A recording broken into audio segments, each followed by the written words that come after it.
Hello everyone, and welcome to part 1 of my devlog for new Brickadia map. We're going to be creating a map that combines tower defense elements with waves of bots attacking the map, and a shop that you can buy weapons, upgrades, and towers at. This video series is intended to document and tutorial the process of building these features. This is my second build of a PvE map. I published my first on the gallery. In the background you can see gameplay of this map. This map is a round-based defense map with a fort health variable. And the second map is intended to better balance with the difficulty. I'm going to try and wire this map as cleanly and modular as possible. I want to start with diagramming the logic behind this map. This will help ensure that we follow the plan for the logic and can map out all of the logic in this. So our start condition for the game is going to be players greater than 0, which means that at least one player has joined the game, which this allows it to be played single player and multiplayer. From here, there's two things we can do. One, we can start the game, and two, which this would be not equal to, we can reset the game. So we can add reset game, which is irrelevant because it'll trigger when the game starts, and it only works when there's 0 players. And then we can do start game here. So from here we can do more things. So we can also add our difficulty selection. So again, this is not, and we can select difficulty, and we'll do that here. And we can also do things that the game starts with. For example, it starts the game, so it starts the timer for bots. So from here, we will go and do a wave spawner here. So this is basically the core logic of running the game. And from here, there's a lot of things we can do. So in my first map, this is where we selected coin spawning. So this tick of starting the game will spawn coins for the player. So we want to add what ends the game here. So we're going to put end game here. And what ends the game? Well, it's going to be our health, which the player can lose from the bots. So we'll put health, and we're going to put an arrow from health to end game. We'll have a manual end.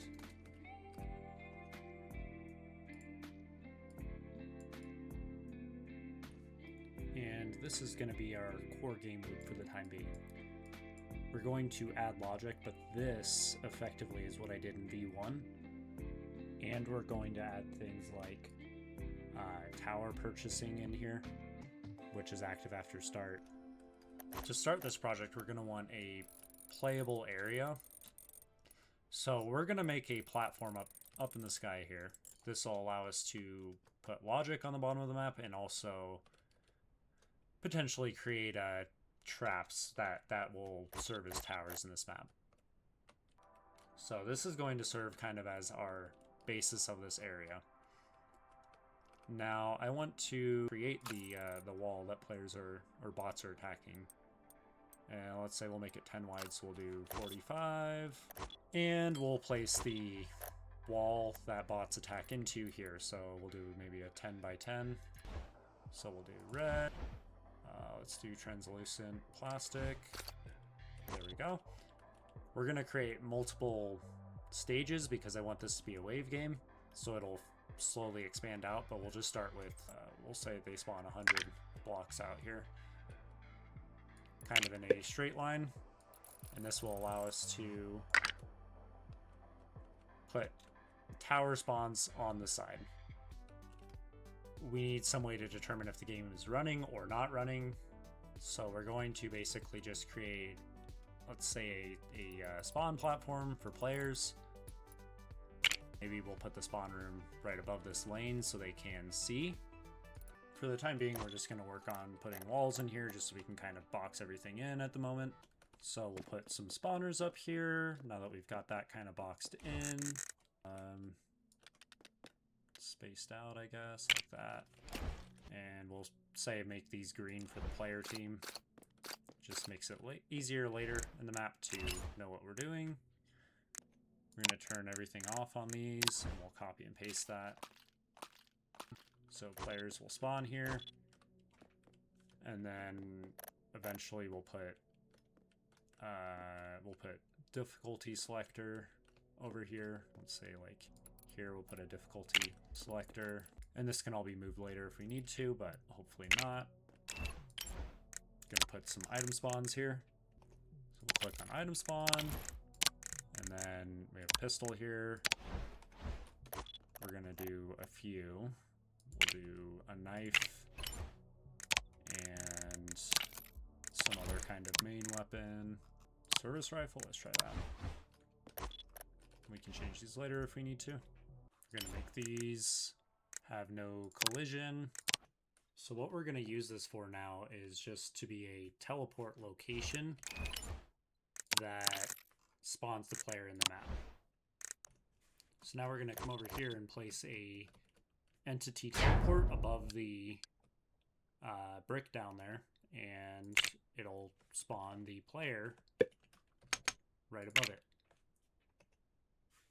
We're going to take this brick and we're going to remove all of the contact and visibility on it. Then we go and wire the touching to execute the teleport. And we take the character from the teleport spot, and then we take the destination, and it is all the way over here. And then we should be able to teleport now, which we do. So we want to take this area and box it in so the player doesn't fall out. Just for the time being, we'll just put a pit here.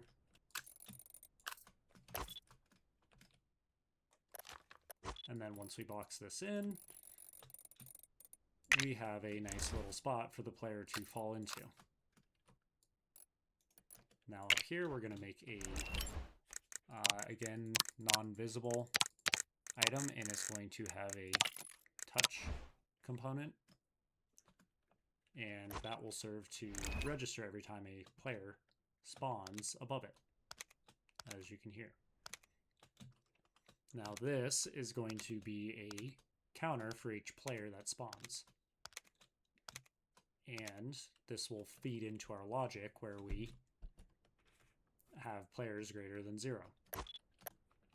So right now we're going to take a router and put it on the touch.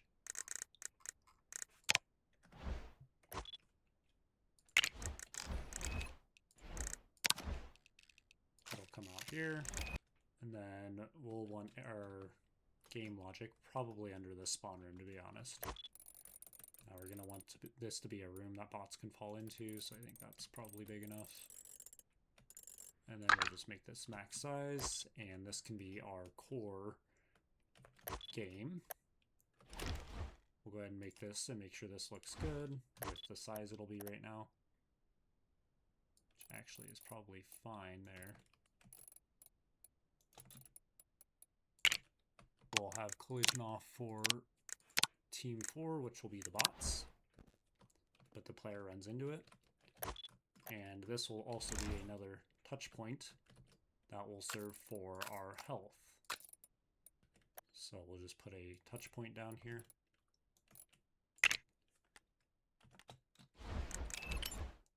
This invisible. Here, and we're going to add a router to the outside of this to detect a bot. And actually we'll want a couple. We'll want one to detect the trigger and one to detect the character. There we go. Character and touching. Now it's a void for the bots to attack. I want the map to grow outwards and maybe to the sides as the player starts. So what we're going to do is we're going to basically create teleport pads for the bots here. And this is going to be different, but they're going to basically have lanes that they run down on after this. And then the player can choose towers along this line to spawn bots. So we're just going to start this as a teleport destination, and we'll make it somehow fancy in the future, but right now we're just testing, so it'll be just the spawn location. Now we'll make the bot spawning platform. My idea for this map is to have bots spawn on the platform and immediately fall through to a teleport, which teleports them to the map. So we'll take the bot spawner, and it'll be this red up here. And for the time being, there, and we'll also delete the bot as well as disable spawning for the moment. Now, something we're going to end up doing is we will pretty much wire to almost all of these numbers. So run speed, while a boss that can run super fast. Health multiplier, we're going to have tanks. Movement amount will be changed. Jumpiness, randomness, everything. And we'll probably have bots that can't even attack that are simply rushers. So we're going to want to come up here and get the position of this. And then we're going to type this into the movement goal. And then we'll go ahead and save this. Now this bot will always path to the end goal. And now we'll create a basic rendition of the wiring for the bot spawner and for the map overall. So we're going to have a pad over here for the wiring for the bots, and the core game loop is going to be on this one attached to the map. All right, and then we're going to start with the nuts and bolts or core logic of the game mode. So what we're starting with here is we'll make a little bit of room here to work. One, we're going to want the wave number, which is going to default on a new game to 1 to come into the game. And then we're going to take that number and multiply it by how much time we want per wave. For now, we'll just say 2 seconds a wave.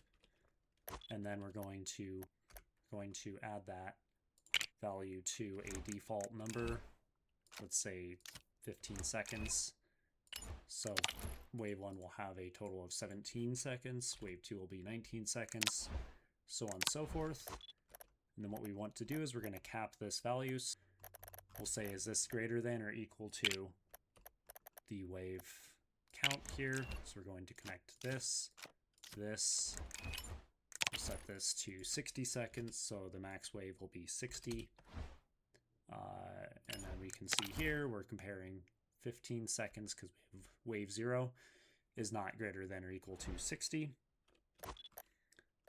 Then what we'll do is we'll put this into a blend gate here, where value A is going to be this added, value B will be this, and alpha will be the output. So this makes it so that if it is less than 60 seconds, it will always use our calculated time. And if it is greater than 60 seconds, it will use 60 seconds. The advantage to using a variable here is, say, something like boss waves, which I want to build, we can set to 2 minutes. And we can change this variable over time, and it'll always alter this value. So now what we're going to do is we're going to feed that into how long each wave is. This will go into seconds to wait. Then we'll wire the clock here. So this should be a 15-second timer now. So that now clicked, we can see that's a 15-second timer. And now we'll move on to the next part here, which will be causing this to be the amount of time each round is activated. So every time this ticks, it's a new wave. And we're going to go ahead and feed that into an edge detector here, right here. So this will be input, and then when this turns on is when we'll pulse the wave. So this will go, and then we'll also have a buffer here for how long we want the wave to spawn. My last map I set this to 50 seconds, so we want to, we'll just feed that in, and it'll wait 50 seconds. So this is now part 1 of our wave logic, which is going to start here. So this now is a pulse every time this activates. You can see there it activated, shut off. And then this other part of the AND gate is going to be our players greater than 0. So we're going to set up the logic on tracking the players here. So we're going to come up here, and we've got the touching here. And what we'll do is we're going to feed that down into a router, which is going to increment the variable by 1 every time somebody teleports in variable, and then this variable will also get set or reset to 0 every time the game ends. So we'll put greater than equal, and then what we're comparing here is going to be variable. So is our player count, and we'll set this to 1. Is our player count greater than or equal to 1, which it is not because this defaults to 0. And now we'll set an increment gate here. So we're going to wire the variable reference, the blue wire here, and we'll set this to 1. So it'll now, every time we activate it, it will increment this variable by 1. This exec is going to come from our teleport pad here. We'll go ahead and go through here, hear it activate. And now we can see that this is activated because the game recognizes there's one player in the game. So now we have the wave spawner logic here and the player logic here.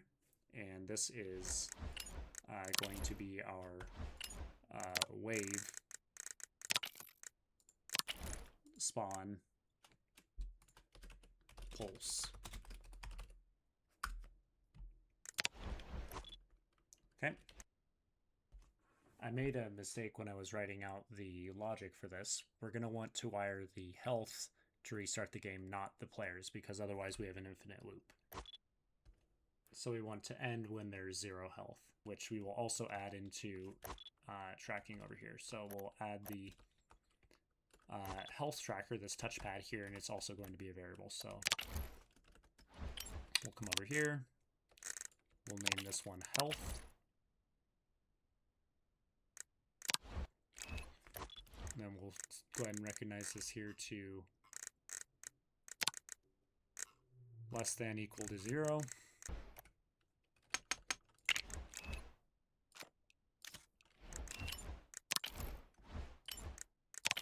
And we will default this to 10. And now that will end the round here. And what we can do is we can now have a microbic running up here that is the reset game. So this will end the round, and it'll also pulse that the game is ended. And then we're going to want to add an increment over here. And what we're going to do is make this touching variable. It's going to run into here, and it's going to increment by -1 every time that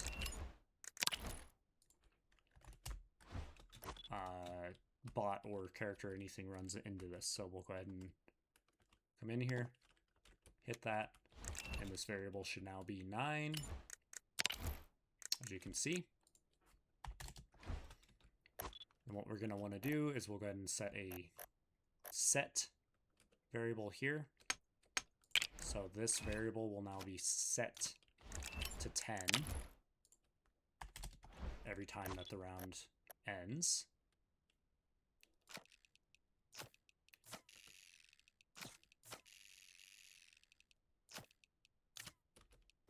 So this now will be a loop that constantly resets to 10, tracks 10. When it gets below 0, it resets the game, resets to 10. We're going to add components into here to eventually modify the health, where we can increment by 5 or 10 or 20 or 50 or however much we want to do based on upgrades. And we also have a constantly resetting game here. Now the last thing we want to do is we're going to go ahead and take this wave spawner, this pulse. We're eventually going to add logic into registering all these bots over here. But for the time being, we're just going to have an in for when the spawn pulses, and we'll just run a clock off of that for how to spawn player, or how to spawn the bots into the map.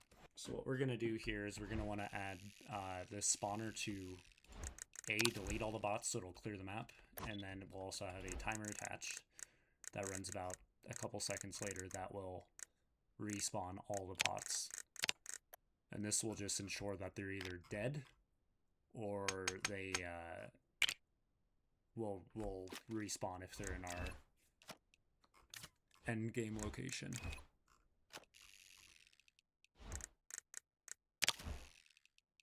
So now we've attached the delete and enable spawning. So we have delete on the first tick in, and then we have enable spawning on this timer after. So we're going to go ahead and watch one cycle here. And we can see there that they seem to not coincide. However, we're going to just slightly increase that buffer, so I'll set it to 2 seconds here. And that should help just ensure that the bot does actually spawn. So we can see here the bot spawned. Now we want to, which also he's going to run under that goal we set over there. So what we're going to do is we're going to box this spawn platform in, and then we're going to make the spawn platform no touch, no visibility or anything, and this floor will be the same way. Actually, it'll be visible. And then what we're going to do is this is going to be a series of teleports that will change where in the map the bot spawns. So we're going to make this first one closer to the top for sake of making it easy. So this is going to be a touch, and it's going to link to a teleporter. And what we'll do is we'll just add this teleport gate here. Okay, and then we run this touching into exec, character, into character here. And then what we'll do is we'll just create an easy in for the teleporter here so we can track it, make it blue. We'll run this location here into the teleport. And then what we should start seeing is the bot's going to start spawning in. We're also going to increase these walls for the time being to keep bots in the lane.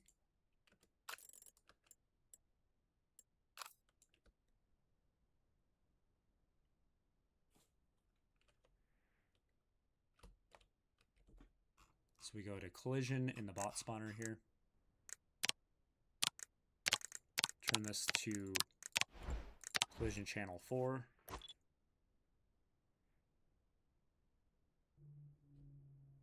Let's watch this spawn.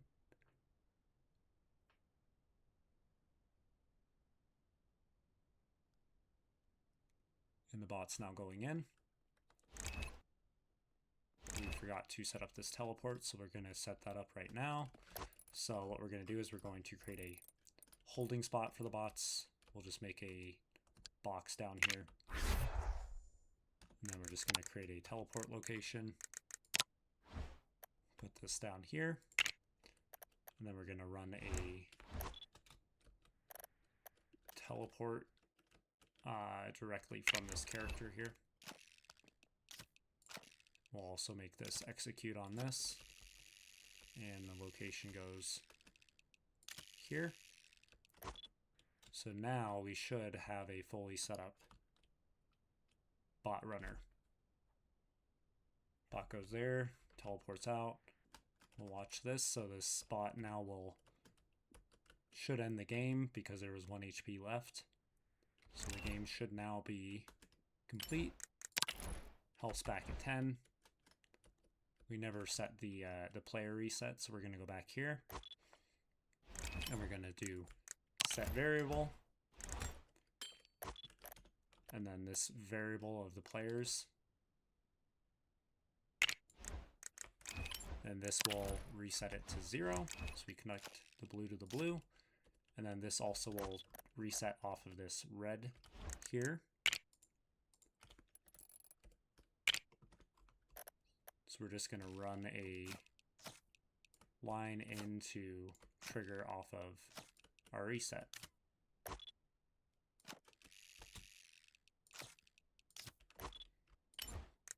We'll set the health to 2. So we're going to wait for the game to end here to verify this works. So the health should be at 1. We'll just wait for the spot to run in.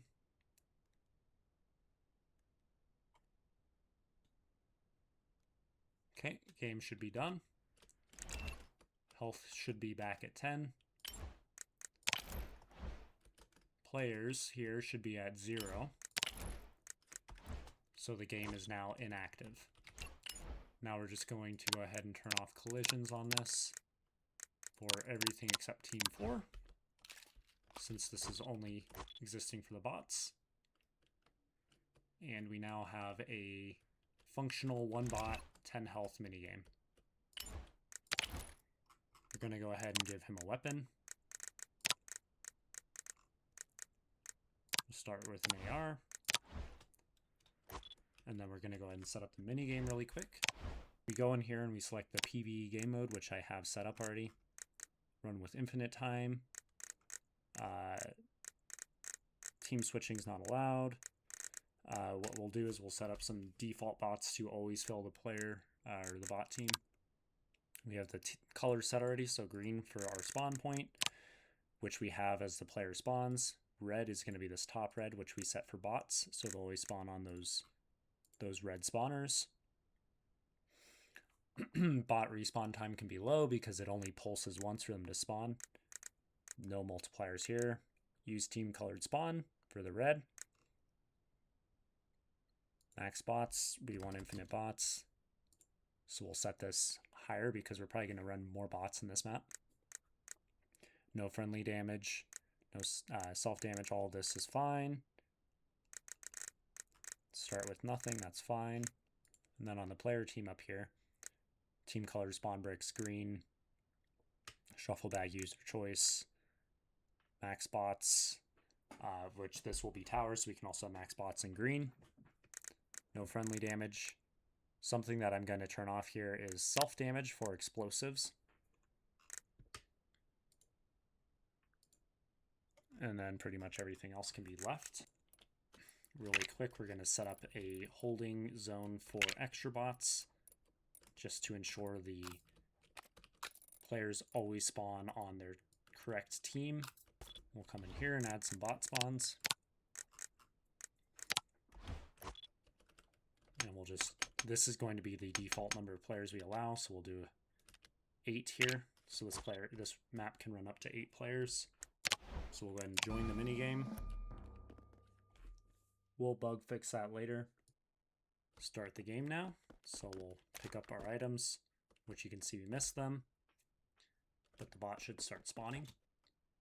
And we can see here that we're able to run in the lane, which the bot cannot. The bot spawns here, and we now have an active game mode. Thank you for watching, everyone, and on the next video we'll go ahead and start working more on bot logic to improve variety of bots and actually make them function. And video 3, I want to start working on towers and showing how to build towers in this game. So that's it for today, and thank you for watching.